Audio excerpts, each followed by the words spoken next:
Dear God, why didn't you save the school children at Moses Lake, Washington, Bethel, Alaska, Pearl, Mississippi, West Paducah, Kentucky, Stamp, Arkansas, Jonesboro, Arkansas, Edinburgh, Pennsylvania, Fayetteville, Tennessee, Springfield, Oregon, Richmond, Virginia, Littleton, Colorado, Tabor, Alberta, Canada, Conyers, Georgia, Deming, New Mexico, Fort Gibson, Oklahoma, Santee, California, El Cajon, California, Blacksburg, Virginia.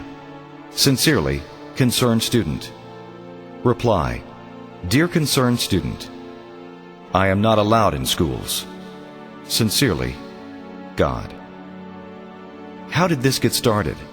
I think it started when Madeline Murray O'Hare complained she didn't want any prayer in our schools, and we said, okay. Then someone said you better not read the Bible in school. The Bible says, thou shalt not kill, thou shalt not steal, and love your neighbor as yourself. And we said, okay. Dr. Benjamin Spock said we shouldn't spank our children when they misbehave, because their personalities would be warped, and we might damage their self-esteem. And we said, an expert should know what he's talking about, so we won't spank them anymore. Then someone said, teachers and principals better not discipline our children when they misbehave. And the school administrator said, no faculty member in this school better touch a student when they misbehave, because we don't want any bad publicity, and we surely don't want to be sued. And we accepted their reasoning. Then someone said, let's let our daughters have abortions if they want, and they won't even have to tell their parents. And we said, that's a grand idea. Then some wise school board member said, since boys will be boys and they're going to do it anyway, let's give our sons all the condoms they want so they can have all the fun they desire, and we won't have to tell their parents they got them at school. And we said, that's another great idea. Then some of our top elected officials said, it doesn't matter what we do in private as long as we do our jobs.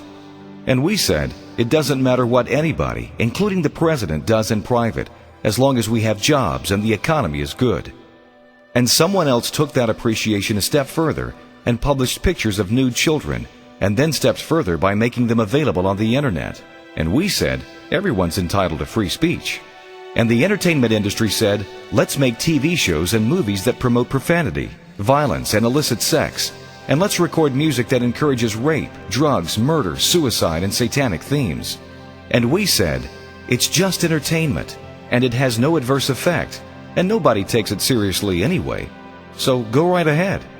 Now we're asking ourselves why our children have no conscience, why they don't know right from wrong, and why it doesn't bother them to kill strangers, classmates, or even themselves. Undoubtedly, if we thought about it long and hard enough, we could figure it out. Surely it has a great deal to do with we reap what we sow.